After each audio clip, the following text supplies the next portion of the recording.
It is time for us to bring in Pat Pagano and get a check on this forecast and see if it's the same old song. Good morning, Pat. No, it's not. It's not the same old song. Yours truly is extremely busy this morning. We have a lot to talk about, and I'll get right to it. Today will be mainly cloudy. There could be a couple of breaks of sun. Um, Maybe you'll get it, maybe you won't. 55 to 60. Cloudy tonight, 40. Now there could be some rain coming in by tomorrow morning. And if there is rain tomorrow morning, then it'll give way to partly cloudy skies in the afternoon, 55 to 60. Hurricane Zeta over the Yucatan, 75-mile-per-hour winds, likely to pick up steam as it gets into the Gulf of Mexico, will head to New Orleans.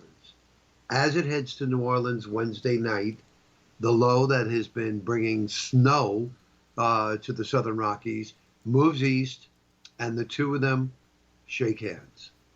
At that point, the jet stream picks both of them up, moves them rapidly northeastward, so we have rain developing here Thursday. It gets heavy at times as the day progresses. The wind begins to pick up. Temperatures will be no higher than 50. It's still raining Thursday night. Friday, the combined storms, part of which is a hybrid having to do with Zeta, moves off the New Jersey coast on Friday. So wind and rain will end as snow, and very likely that places will get an accumulation.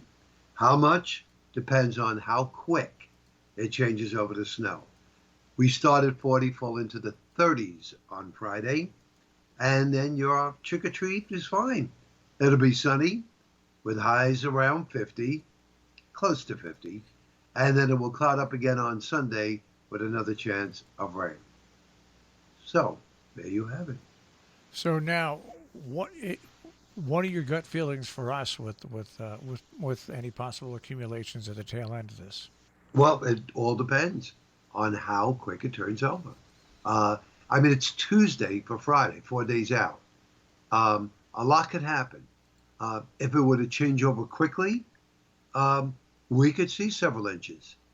If it doesn't, and it waits till sometime in the afternoon, then, maybe a coating to an inch or two. But I would say right now that the potential is there for anything from a coating to 4 or 5 inches. Wow. That's the potential. And Yeah, we've seen this. We've seen it happen back in November of 2018, and we did see it a week after Sandy. Remember that? Oh, yeah. Yeah. So it's not unusual, folks. We all know. I think there was also wasn't there a Halloween storm too? Oh, the big 40-inch snow. Where the Right. rest of the winter we didn't get any snow. And we We had anything. 40, 45 inches of snow. This area lost power for 10 to 11 days. All of Connecticut, the entire state, was without power for 3 days in that October surprise snowstorm. Yeah. Again, I don't think this will be a surprise because, excuse me, we are on top of it right now. We talked about this yesterday, 5 days out. Now it's 4 days out. And we're talking about it. So it shouldn't be a surprise. The only thing that may be a surprise is, one, we get more than anybody expects. Or number two, we get considerably less than anybody expects. It's up in the air. Yeah, and I have two clients in the Gulf of Mexico, so I am busy updating them. And it's just, a fun week. What can I tell you? This is the way it goes. I have a feeling, again, 2020 is just going to be, it's going to go out just the way it has been. And the National Weather Center, the Hurricane Center, has downgraded Zeta to a tropical storm at 70 miles per hour because it's right over the Yucatan. Yeah. But it is expected to regain strength. In fact, they're thinking that before lunchtime, around lunchtime today, as it gets off the northwest tip of the Yucatan, it will be a hurricane, and it stays a hurricane until it makes landfall over New Orleans, and that will be probably like around 8 or 10 p.m. tomorrow night. And then after that, weakens out to a tropical depression, but as I said, it cuts right across. It goes on a path from like Roanoke out through Atlantic City to just south of Cape Cod. It'll be south of Cape Cod by 1 a.m. Friday morning. So that position for us is dangerous. Will also be, they're saying it's going to be a tropical storm by 1 a.m. Friday morning. That's a dangerous position because we're in the northwest quadrant. That's also close to the benchmark, isn't it?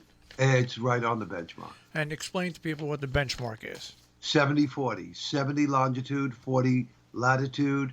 That is the mark, especially in the wintertime, when storms cross that intersection. Usually it's cold enough here for significant snow. So again, it's all a matter of timing, and we just have to wait and watch. And of course, we'll be updating that as we go through the week.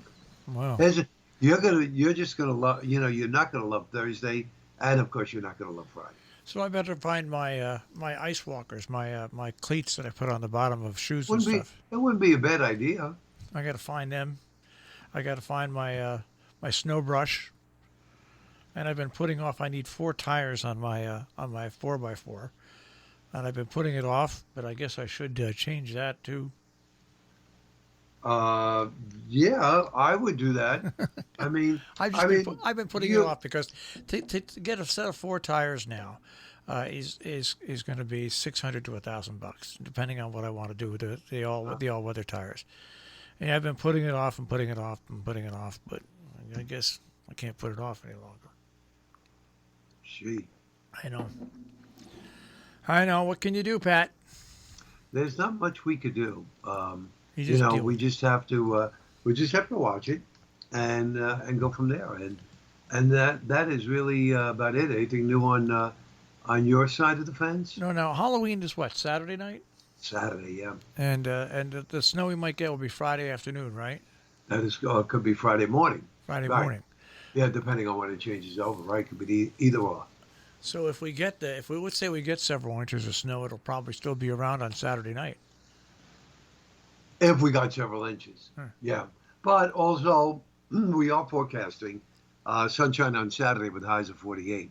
So if you got 2 or 3 inches with sun at this time of the year and a high of 48 degrees, almost nothing left. All right.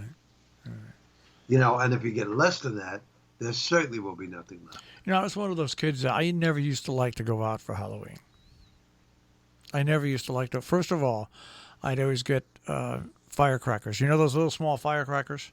Yeah. They don't. My brother and his friends would always throw them at me. That's the first thing. Put them down the back of my shirt, stuff like that. So that I didn't could be dangerous. Well, back then everything was dangerous, Pat. Then also when you had to go out, you had to walk. I never liked to exercise. I used to hate it. And then you're wearing a costume where either you're sweating because it's too warm in it, or it's so cold out you're freezing cold. The only thing I used to like about Halloween is Sharon Center School. There used to be a party. You'd go out trick-or-treating in Sharon, and you'd have your little UNICEF containers, and you'd collect pennies for UNICEF, and you'd bring all the containers into the school, and they'd have a little party there with potato chips and cake and soda. I remember that. Yeah, Marshall, I remember that. And then that's the only part I really liked about it, because not really collecting the money, but at the party afterwards, because there was potato chips and cake and stuff like that. I remember that. Yeah, I definitely. Those UNICEF. Could you imagine that now? Under the current administration, they'd never allow it. Oh, brother. No UNICEF. But yeah, we used to have those. I think they were orange cans. They had orange wrappings around them. I don't remember that, but I mean, just think about it, Marshall. A week from today is the big day. Yes, it is.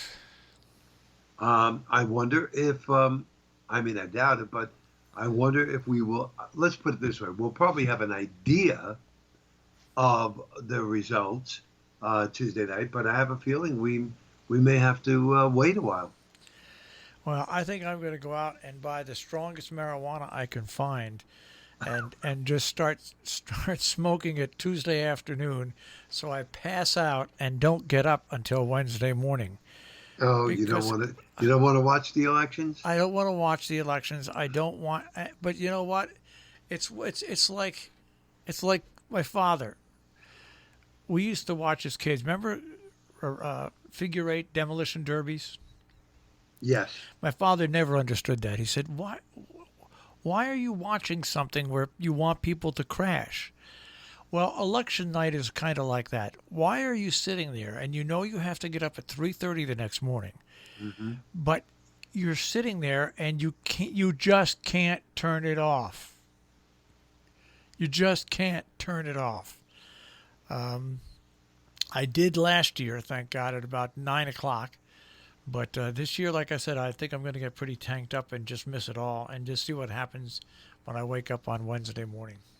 Because I'm sorry, it's just, I can't do it. Like, I can't watch football games at night for that reason, because you start watching them and the next thing you know, it's midnight. You got to get up at 3:30.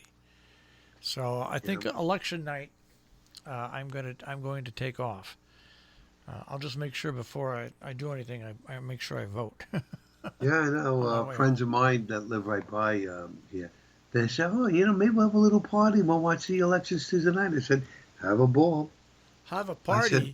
I said, have a ball. You guys are retired. You guys aren't working. I have to work. Have a ball. Have a party." Yeah. I hope they have the same. They all voted for the same candidate. They are. Yeah. All right, Pat. We'll vote for you tomorrow in the weather forecast. Okay. Yes, and I will have your options. Options. We love options. Yeah. We're Americans. We love options. All right. I'll speak to you tomorrow. Okay. Bye, Marshall. Pat Pagano this morning in the Weather Center with a check on our tri-state forecast.